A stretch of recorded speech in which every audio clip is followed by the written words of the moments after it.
Is there? I would like to know a little bit how you see the changes in the industry today. I know that we talked like one-on-one a little bit about the success that JHS had with the Nauticlon, because they clearly created something there that was not only a super entertaining kind of thing, going with a pedal that you can assemble yourself without soldering a single thing, but also the whole marketing around it was just so well thought out. Where do you think? And then you said, well, my company is also doing better than it did last year. So things are improving for you. So my question would be, if you look at the especially the pedal market today, and if you look at that, you said that everybody is making pedals, and I think I mentioned once that we have like around 2,500 pedal companies all across the world that are currently registered. Where do you see the pedal market going in the next few years, and who do you think is still going to be alive? Okay. If you see this podcast and you have a small company, please don't get hurt by my message. If what I see is that companies that are just like electronical engineer building the best overdrive they can imagine will get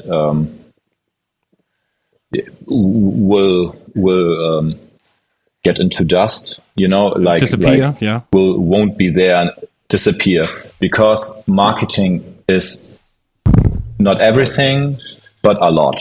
And if nobody knows the product, people don't care if it's the best or not, because they need a reference. If Slash is selling pedals and says this is the best pedal for an JCM 800, I don't care about Slash, but I know I love JCM 800. I might try it. No, and all the pedal, all the fourth wave of pedal companies are like more electronic guys who like, I hate my job, but I can do electronics. Let's do pedals because I see it works on others. I do it also, and they do it like half time, and they won't do it anymore because you have to do way, way more than just build a pedal.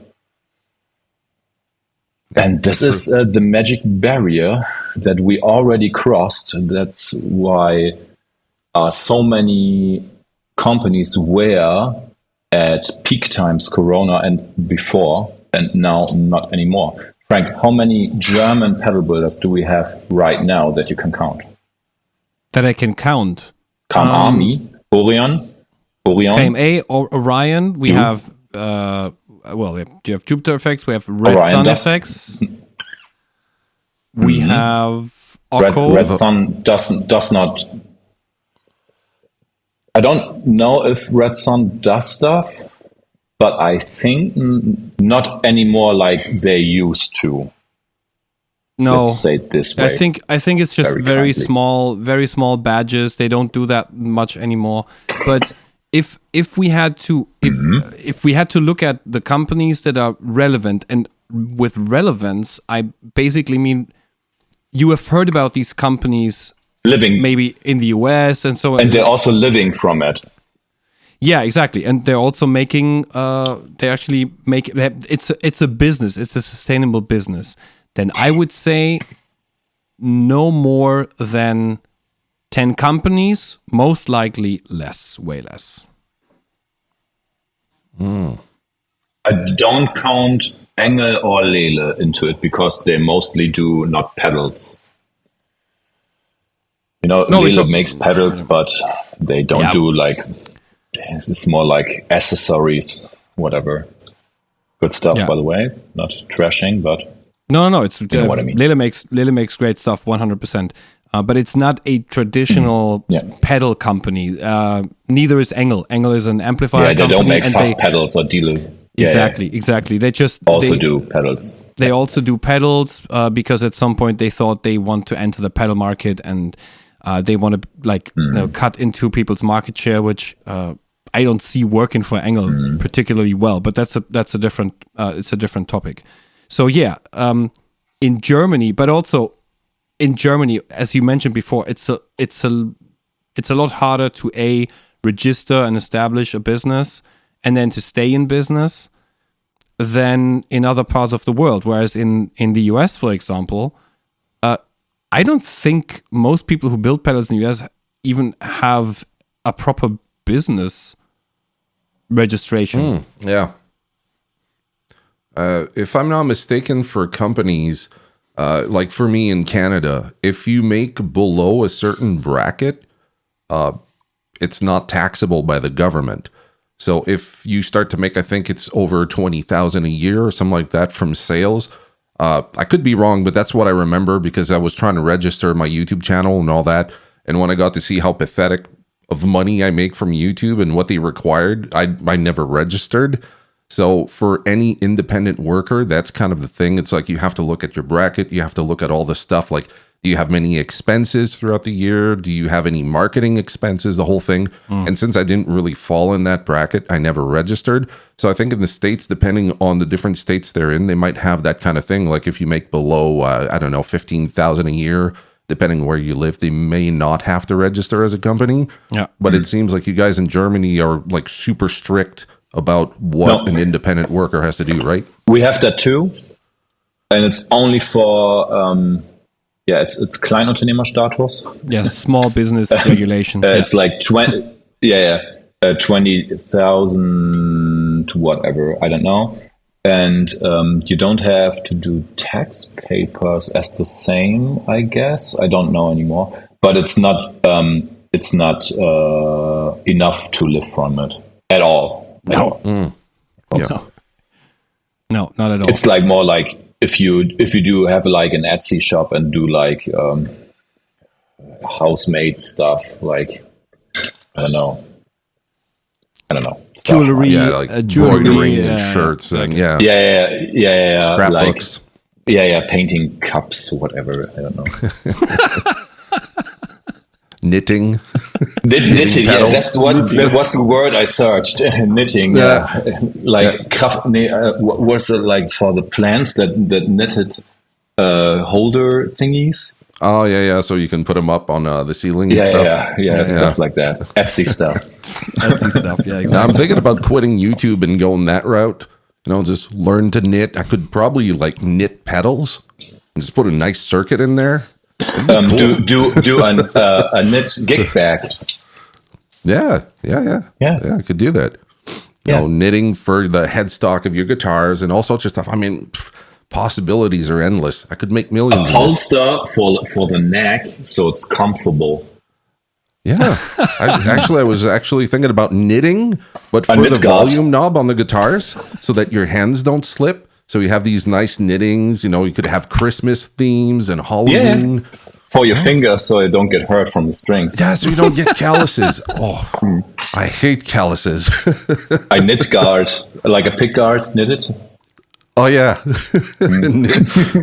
that would look weird.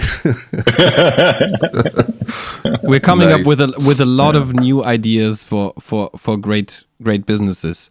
So we're gonna have to cut out this part so that we can work on these ideas and not give it to the industry. Yeah, most likely. Yeah, we should have thought of that before doing it in the podcast. I think there's one of the worst business ideas that I saw related with guitars was the guy who started to create attachable headstocks for people that play headless guitars but wanted to look like a regular one. Geez, come on. And he actually... BC Rich did that in the 90s. Really? Wow. Wow. Yeah, okay. BC Rich did headless headstocks with heads way before. It's like... because you have the Kala whatever tremolos and you put the strings on this way. And they did a headstock without tuners to don't make it look off. Oh, jeez, it kind of defeats the purpose. Yeah. Yes, yeah, that's the thing. Oh, well. I mean, people who play headless guitars, and I used to play headless guitars. I'm not anymore, but they're convenient in a way. But people who play headless guitars and they only play headless guitars, they're like their own kind of their own little bunch. So then to come out with an idea like, hey, you want to make your headless guitar look like a regular one? Here's a nice product for you. Where I would be like, no, I play this guitar because it's headless. I don't need a head. you know. And to that, sometimes I have really stupid ideas, like the one I just got now. I want to go to the counter of that movement and make guitars with really big and absurd headstocks that serve absolutely no purpose. And you just make that, right, with a tiny guitar that's super slim, but like this big freaking round thing that is super ugly. And you go, no, we're done with headless. This is the new movement. And then eventually you start to shrink it back to normal size again. Could be a Display thing. headstocks with a touchpad on it. Oh, that'd be sweet. I like that. Where you can play For videos no and reason. people can watch it. Yeah. Also, you can put it like in the stand and just like watch TV. Yeah. Yeah. So the people are just watching your headstock, whatever's playing on there, like Game of Thrones or something. Yeah. Yeah. Kids these days, they're always scrolling. So you like put an Instagram feed on there that's like scrolling from itself and people can watch that. Your idea there? How about you have that iPad into the headstock, but all your presets are scrollable so people can just reach out and change your tone to whatever the hell they want while you're playing? There was a band like Man or Astro Man, and the bassist had that with an iPad and was like having a Zoom conversation. What? Yeah, look it up. Man or Astro Man, and the bassist has like the craziest guitars on earth, like with an iPad built in and whatever, like effects, like MIDI controlled effects and whatever. Oh, There's always someone who thinks of this stuff before I do. Can't make money, man. Look up Man or Astro Man live. They have like Tesla coils on stage. Oh yeah. What? It's insane. Amazing. So many cool ideas. Yeah. So, at this point, it's very safe to say that you've established yourself as, I would say, looking at it from the outside, as kind of the biggest German manufacturer of effects pedals. At least as if I look at the volume of And you don't see what the you're volume. doing. No, I don't see the entire volume. Because I don't see the entire You don't see volume, the volume 100%. But the thing is that if I look at it from the outside, and I compare that with some of the other companies, and we don't have that many companies in Germany, obviously. But if I compare that, and since there is the other fact that you are only selling direct, it's not like you have a dealer network to be in compliance with or whatever. It's pretty safe to say that you've established yourself as the biggest German effects pedal manufacturer. Thank you. And this was just hard work and nothing else. Oh, it's only that. I don't have a dealer network. No, because only that. Only 13 hours a day for the last 8 years. But yeah. I don't have a dealer network. I just sell to shops that I like very much. There are one in Great Britain and one in Germany. And it's Musikproduktiv. And Musikproduktiv gets my go because I rented my first guitar amp there as a kid. Because you can rent for 1 year a guitar amp, and this changed my life. And I give them what they like for their shop. They just have to ask, and I send it over as a thank you.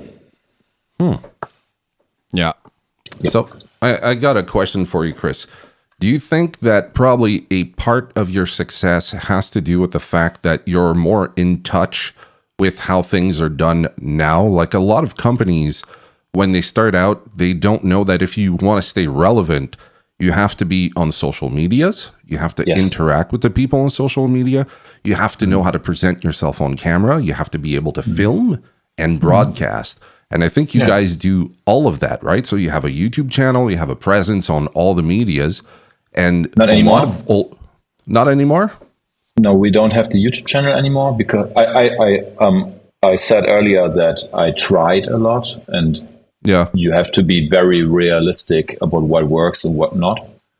Okay. And YouTube didn't cut it for me because I have to build also the stuff that I show. And if I just show everything, I have like a show like JHS in like 2 years, not a problem at all, but who's designing, building, and controlling everything. So I have to do that also, so I can't do everything 100%.